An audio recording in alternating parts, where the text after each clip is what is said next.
celebrating 10 years of possibility. Pilot Flying J and Halloran Hilton Hill present Anything is Possible. Today's guest, Stephen Davis.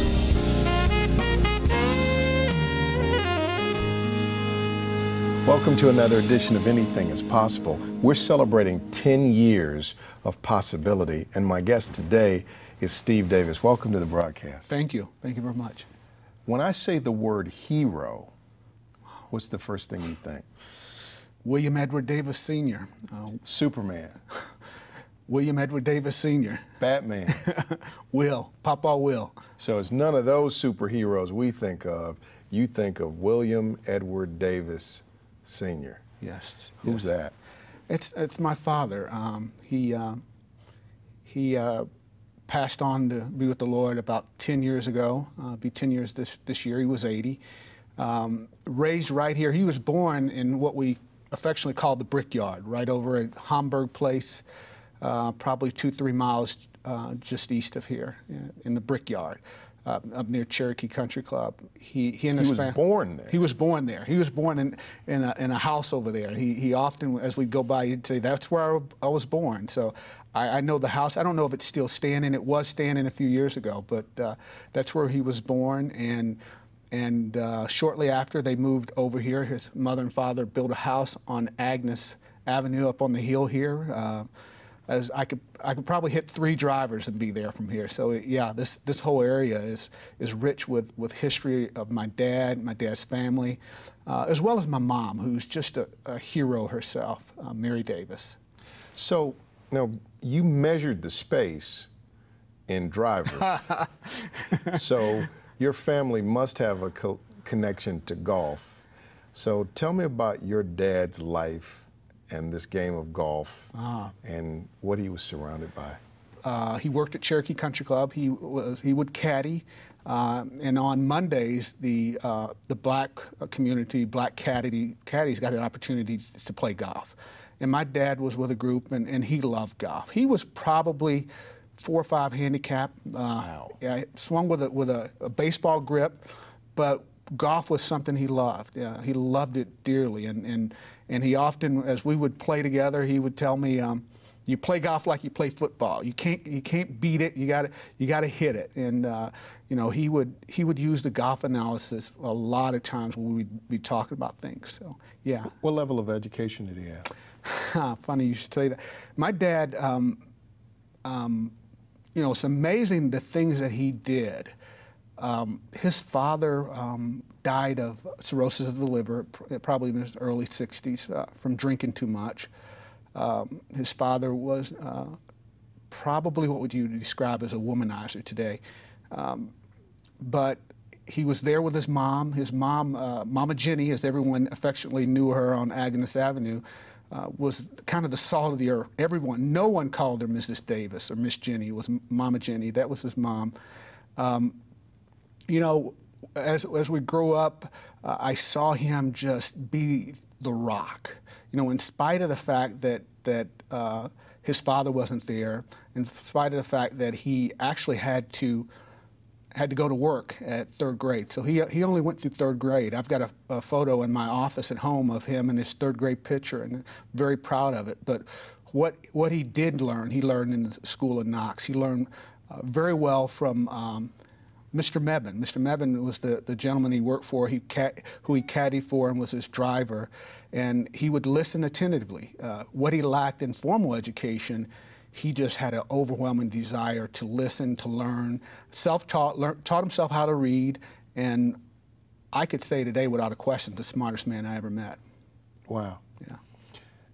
So your dad grew up in some tough conditions. Tough. It was a tough economic time. It's something about anybody who was raised during the Depression. I used to hear about, you know, just the value of a dollar. Dad really taught that. He said, the guy that makes $100 a week and spends 90 is much better off than the guy that makes 1,000 and spends 1,200. Now, we're talking about 30 years ago when that was real money. But he truly taught, it's not how much you make, it's what you spend. It's how you value things. So that going through that tough economic times, even though it was tough for him, that he wasn't able to maybe have some of the greater luxuries of life, it gave us a tremendous lesson. That luxury was passed on to us in just tremendous value. You know, when I asked you about your dad, when I said heroes, the Yes. first person you mentioned was your dad, but you almost took on this reverential posture. Did you feel that about yourself? Not intentionally, but immediately you kind of, like the respect level is so high. Yeah. And I felt the emotion of just you remembering him. Oh, bless you. Thank you. I heard the words you said, but what were you feeling? Well, here, it's funny. He was, as a kid, I was, pretty good sized kid. I played football.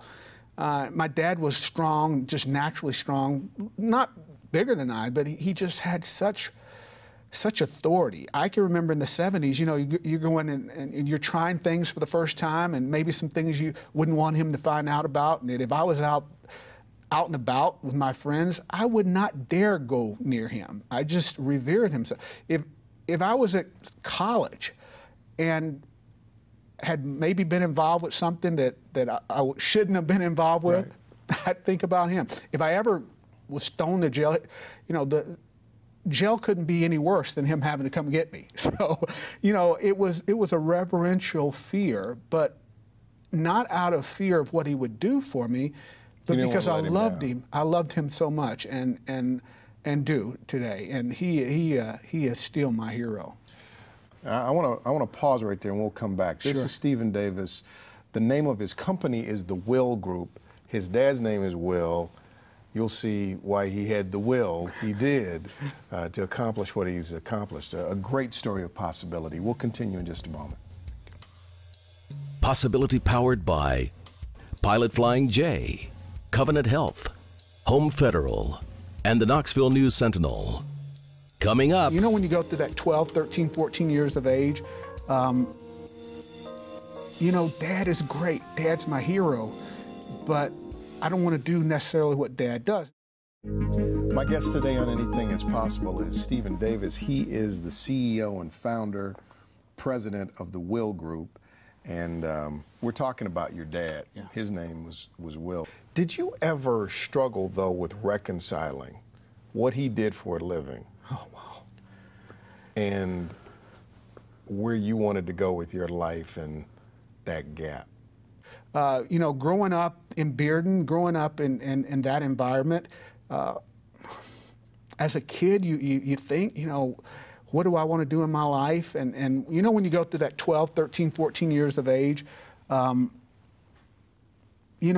is great. Dad's my hero, but I don't want to do necessarily what Dad does. Now, you got to understand, my dad would beat it in us.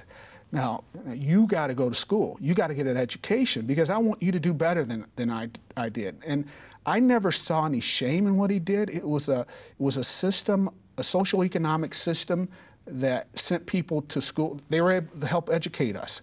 Our community flourished over here on the Hill. But did you feel like you had an imperative to achieve? I think it's a combination of both. If you look at my brothers and sisters who all had the benefit, he raised 7 kids on a servant salary. My mom worked some. I know. And, I went off to play football at 240 pounds, so we ate pretty good. He would go out and he'd slaughter cows. They'd bring it home in the freezer and feed us well. We just had the greatest of upbringing. My brothers and sisters, like I said, they all did well. I think 5 out of 7 of us are college graduates. But for me, it was always the drive, and yeah, I never wanted to let him down. I always wanted him to be proud of me. He could give me that look where he would just say, "Son, I'm proud of you," and it was so valuable to hear him say that. So I want to get back to the club that your father worked at and where he came from, but kind of take us quickly through your career as a football player and then your career in corporate America, and tell me about your company. Well, funny, I was on a football scholarship, and great classmates. Holly Warlick graduated with me, and proud of Holly and what she's doing. Joe Bailey, who was vice mayor. Let's see, Buddy Sexton, as we talked about, Burt Bertelkamp. We both, Holly, Burt, and myself went to UT. You know, just a great class. Matt Edwards went to Mississippi State on a football scholarship. So, you know, we didn't think anything of it. It was just a bunch of kids having fun, but it ended up to be a pretty good group of people. Went on to play football at Tennessee. You know, I was going to be an engineering major when I went there, and they kind of laughed at me and said, "Look, this is Alabama week, so you're gonna have to put down that lab." No, but I graduated in business, a degree in transportation. But prior to that, I had an opportunity to go to the NFL, tried as a free agent, and I still have my contract. I think the first year of the contract was about $37,000 and a $2,500 bonus. Yeah, $2,500. Yeah, big money. So you know, after really kind of being out there in the Miami Dolphins camp and doing calisthenics with Don Shula and going through a few practices, you know how you get your spirits like it's over. This is over for me. And I kind of jogged off the field and never went back. And at first, you know, I thought this is a great decision. It's a decision I won't regret. And about 2 days later, I said, what did I do? Went back, finished my degree, had an opportunity to do several things after I received my degree. I worked for a company by the name of Kaz Walker for a few months. Worked with White Store here in Knoxville, Tommy Overton, who I'll tell you later was a good friend of my dad, and he ran the White Store, so I went to work for him. After that, I had an opportunity to go to work with Keith McCord, who was an attorney handling the Kaz Walker estate. So that was interesting. And from there, I had an opportunity to go work for General Electric. In 1984, I packed my bags and moved to Chicago. And as we talked about before, when you fly into O'Hare in your coat and tie, you stand a little taller because you're flying. You're in Chicago. You're in Chicago, and Chicago for me, being raised right here in Knoxville, in the little community of Lions View, where Jet magazines and Ebony was gold. Jet magazine we passed around like dollars. Ebony magazine was like $100 bills. So when I flew into Chicago, it wasn't the Sears Towers that I wanted to go visit. It wasn't the Hancock building. It was the Ebony Jet building, because, you know, you and I talked about it. It's hard to become what you can't see. Being raised here in Knoxville, I had a lot of people from all communities, white and black communities, that really encouraged me. I can remember a friend of mine by the name of Wynn Dean, his father, Scott Dean, always encouraged me. Mr. Bertelkamp was always someone that was in my camp, you know. So I always had that encouragement, and I had my ace, my man Will, who's always pushing me, telling me I can do anything I wanted to be, and Mary Davis right there saying, if you want to be president, you can be president. So I went to Chicago and had a chance to go to work for General Electric. And the funny thing about it is, even though I didn't have an engineering degree, we went on a program that we were competing with engineers. I had the sales, the marketing background, and ended up being one of the first people to come off program to go to Chicago. 2 years into it, and I absolutely love Chicago. As soon as I got there, the first thing they gave me was 3 things. They gave me a brand new car, an American Express card, which I'd never had before, and these things called site drafts, where you could prepay your expenses. So I had about $3,000.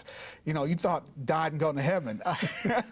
So I, you know, and there are stories about young people coming to work for it and going to work the first day and never find them again, finding the car in Vegas and the site drafts maxed out. But 2 years into it, you know, it was something I loved. GE changed the way they were going to market. And at that time, I had mentors. I had people that said, Steve, you could do this. We like what we're seeing. General Electric's the place for you. Jack Welch was just taken over, and Jack Welch was somebody that we just all admired. We just knew Jack Welch was going to take GE to high levels. So the only thing I wanted more than to be Jack Welch was the opportunity to own my own company. Why don't we stop right there? Because I want to continue the story after a short break. This is Stephen Davis. He is the president and CEO of the Will Group. We'll hear more in just a moment.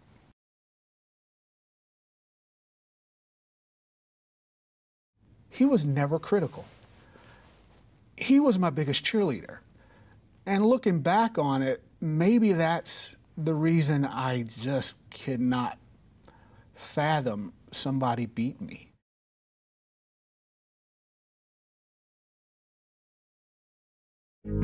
My guest is Stephen Davis. You're watching Anything is Possible.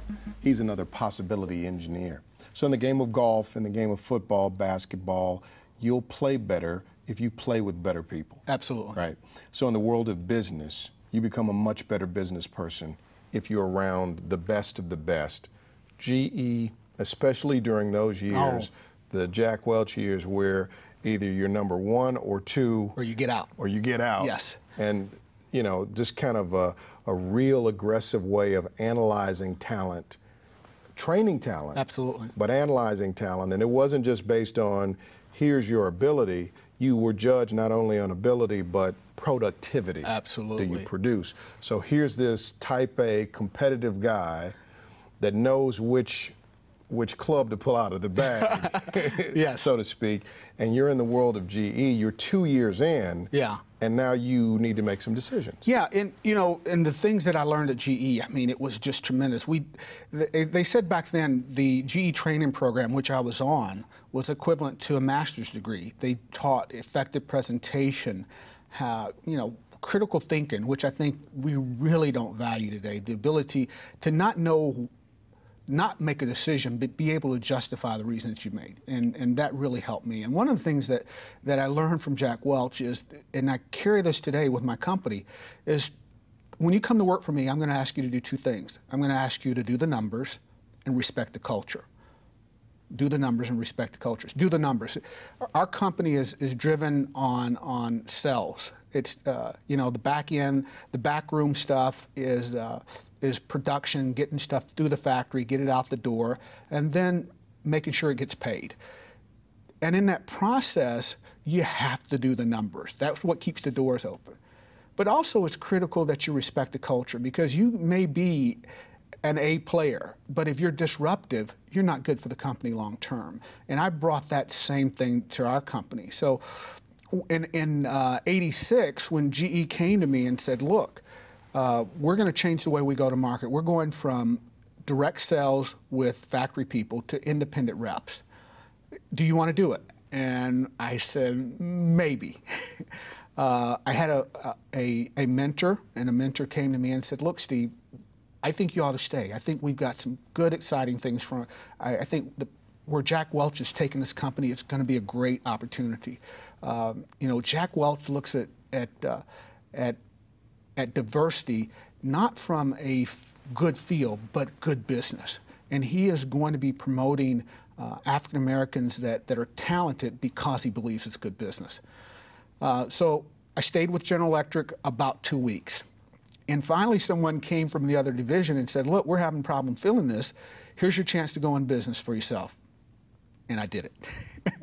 I did it, and have never regretted it. Now, did you make a phone call to the Will Group yeah. to ask the CEO of the real Will Group? You know, that group being your yes. brothers and sisters and your family. Did you call your dad to talk through these major decisions in your life? You know, my dad would call me after every football game. And my dad, because he only went to 3rd grade, he was a golfer. I don't know if he really understood football. He'd watch it, basketball, baseball, you know, he was an observer, but he really understood golf. So, you know, I could have a terrible game, and he'd pick up the phone and call me and said, son, you are fantastic. That was his word. And I'd say, thanks, Dad. And I'd wonder, what game did he watch? So, you know, whenever I picked up the phone, he was never critical. He was my biggest cheerleader. And looking back on it, maybe that's the reason I just could not fathom somebody beat me. I couldn't fathom disappointment. I mean, we're all humans. I've been beaten. I've lost battles. But with Will Davis, I would not lose the war. and his inspiration is what keeps me going today. It's what kept me going. So when that opportunity come, did I pick up the phone and call him and talk to him? Absolutely. But like a lot of other things, I don't even know if he heard, you know, the analytical of why I should do this or why I should do that. All he knew is that he believed in his son. And he said, you know, I think it's a good idea. and the rest is kind of history. You said you had the luxury of him always believing in you. Yes. Right? He Always. believed in you. But it seems to me like that your life was powered by the fact, not that he believed in you, but that you knew that he believed in you. Yes. Your knowledge of his faith in you bred faith in you. Amen. Yes. Absolutely. Does that make sense? Absolutely, absolutely. And the one thing about him that I admired more than anything is I read articles in the paper from when he was young, and he was one article where it was talking about the family he was working for, his boy. I saw him in places where he was described as a boy. Yeah. He's a grown man described as a boy. Yeah. I saw places where he was serving as a domestic that he was relegated to, you know, just like a piece of furniture. Didn't happen often, because my dad had an air about him that even kings and queens would stop and talk to him. But the one thing that I probably admired most about him, he was never bitter. And today, you know, we could talk about life being fair or not fair. Right. But to be born at a time when he was born, to be born to a family where he had to go to work after 3rd grade, to be born at a time that with his education, one of the only things that he could do was be a domestic, he was never bitter. Why don't we take a break right there? Next week on Anything is Possible, you're going to hear the rest of this guy's story. He is one of 7. Your father was one of how many? 7. 7? Yes. How many children do you have? I have 7 children from my loins and 1 foster son. There's a pattern here. You might see that. Next week, part 2 of my interview with this amazing possibility engineer, Stephen Davis.